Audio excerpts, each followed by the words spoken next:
주먹 인사까지 하며 화해 메시지를 보냈건만 사우디를 포함한 석유 수출국 기구 오펙 플러스는 원유 감산 결정을 내렸습니다. 두 손에 핵과 천연가스를 쥐고 유럽 경제를 흔드는 푸틴 러시아 대통령. 3년임을 앞둔 시진핑 중국 국가주석이 맞닥뜨린 부동산 침체. 강달러와 에너지난에 크게 휘청이는 영국까지. 참 우리에겐 멀고 먼 나라의 지도자들인데 언제부턴가 내 자산, 내 계좌에 지대한 영향을 주고 있습니다. 오늘은 세계 경제 질서를 좌지우지하는 인물들의 동향 살펴보면서 내 자산 어떻게 지켜가야 할지 고민해 보겠습니다. 김학균 신영증권 리서치 센터장 나와 있습니다. 예, 센터장님 안녕하세요. 네, 안녕하십니까. 네, 오늘 주식시장이 좀 빠졌더라고요. 네. 예, 어제 한국은행의 0.5%포인트 금리 인상, 빅스텝에도 잘 버텼는데 코스닥은 연저점까지 갔어요. 네. 오늘 이렇게 된 원인은 무엇이었습니까? 예, 글로벌 불안이 우리 증시에도 부정적인 영향을 줬습니다. 오늘 새벽에 미국의 S&P 500 지수가 연중 최저치까지 떨어졌거든요. 이런 점이 우리 증시에도 부정적인 영향을 줬고요. 우리 시간으로 오늘 밤에 미국의 9월 소비자 물가 지수가 발표되는데 한 달 전쯤에 미국의 8월 소비자 물가 지수가 생각보다 높게 나오면서 그때부터 글로벌 증시가 동반 급락세를 나타냈는데요. 오늘 미국 물가 지수를 앞둔 불확실성도 우리 증시 조정에 일조했다고 생각합니다. 네, 그러면 이제 소비자 물가가 오르면은 아무래도 11월 연방준비제도 이사회에서 금리를 또 추가로 올릴 가능성도 있고요. 네. 또 IMF에서 내년 경제가 더 힘들다고 전망했는데 이러면은 언제쯤 바닥이라고 좀 봐야 될까요? 일단 경기는 내년 상반기 정도까지는 글로벌 전체적으로 좀 안 좋을 가능성이 높다고 생각합니다. 지금 중앙은행이 올해 공격적으로 금리를 올리고 있지 않습니까? 중앙은행의 금리 인상은 경기를 좀 둔화시켜서라도 인플레를 잡고자 하는 거기 때문에 경기 둔화는 내년 상반기까지는 이어질 가능성이 높다고 생각이 되고요. 다만 주식 가격은 경기에 선반영해서 움직이게 됩니다. 그래서 제 생각에는 그 시기가 언제가 될지 모르겠습니다만은 경기 바닥보다는 주가가 먼저 바닥을 칠 가능성이 있는데 그러더라도 내년도 좀 1분기나 2분기 초 정도는 되어야 주가도 안정을 찾을 것으로 전망을 합니다. 네, 일단 내년까지는 좀 가봐야 되는 거군요. 네. 그러면 이제 현장에서 보시기에 최근 이 한미 주식 시장이 옛날보다 좀 더 연동화되는 분위기입니까? 최근에 이제 보호무역 같은 것들이 막 이제 광범위하게 논란이 확산이 되면서 실물 경제는 여러 가지로 좀 제약이 많이 생기는데요. 금융 세계화는 여전히 진행형입니다. 돈과 돈이 서로 얽혀 있다 보니까 한국에서 불안이 있지 않더라도 영국의 불안, 미국의 불안이 바로 한국으로 옮겨지고 있기 때문에 전체적으로 글로벌 증시 동조화는 과거 어느 때보다 더 높아진 상황입니다. 네, 그러면 이제 글로벌 경제 이슈 한번 짚어봐야 되겠네요. 여기 보면은 석유로 다져진 그 사우디 미국 동맹이 70년 동맹이 완전히 깨졌다는 분석들이 있는데요. 네. 오펙 플러스 사우디가 주도하는 오펙 플러스가 이제 감산을 갑자기 해버렸어요. 네. 왜 이렇게 감산을 갑자기 한 배경이 있을까요? 기름을 파는 산유국 입장에서는 유가가 올라가는 게 좋은데 유가가 또 지나치게 올라가게 되면 글로벌 수요를 꺾기 때문에 또 유가가 급락할 수 있거든요.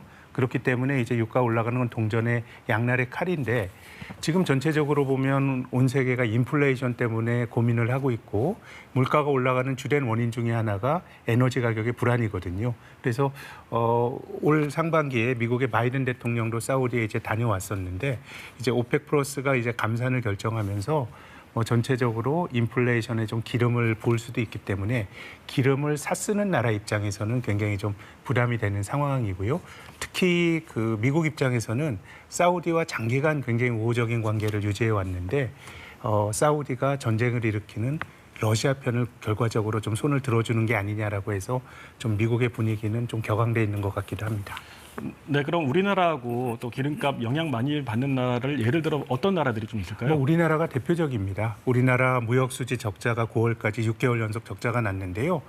한국 무역수지 적자의 대부분이 에너지 수입 가격 급등 때문에 그런 거니까 한국을 비롯한 원유 수입국들은 전반적으로 부담을 받을 수밖에 없고요.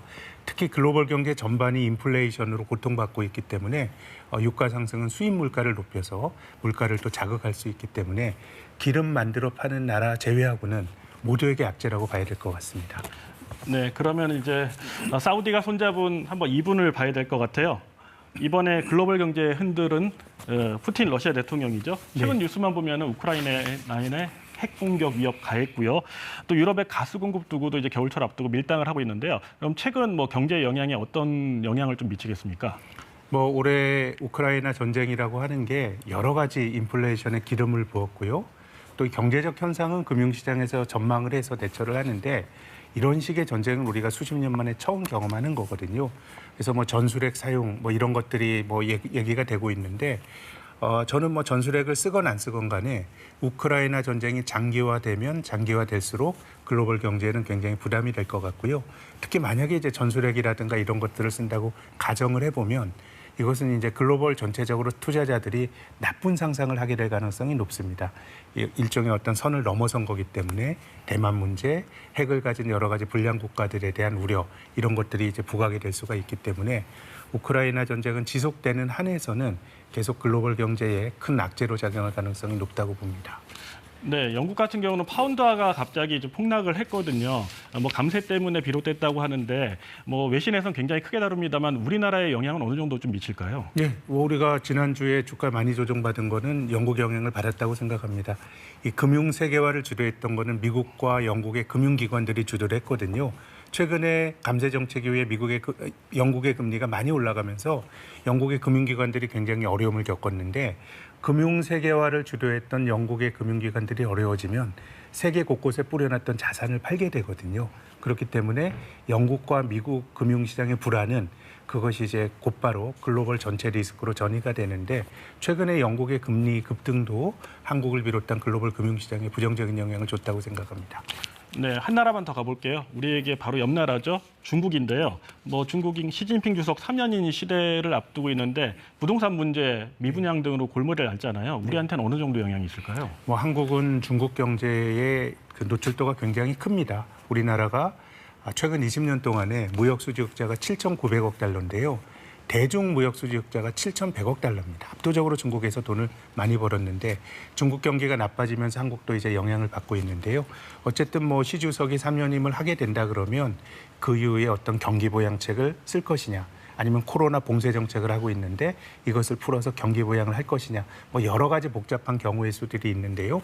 어쨌든 전체적으로 중국 경제에 대한 불안감이 큰데 중국 경제가 어느 정도 회복되는 모습을 보여줘야 한국의 금융시장에도 조금 활기가 돌 것이라고 생각합니다.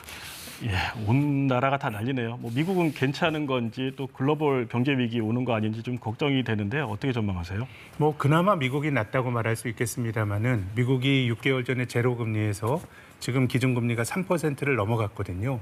이렇게 금리가 공격적으로 높아지게 되면 미국 경제도 저는 버티기 어려울 거라고 생각합니다. 그래서 내년 상반기 정도가 되면 미국도 경기 침체 혹은 뭐 경착륙에 대한 우려가 굉장히 높아질 수 있다고 저는 봅니다.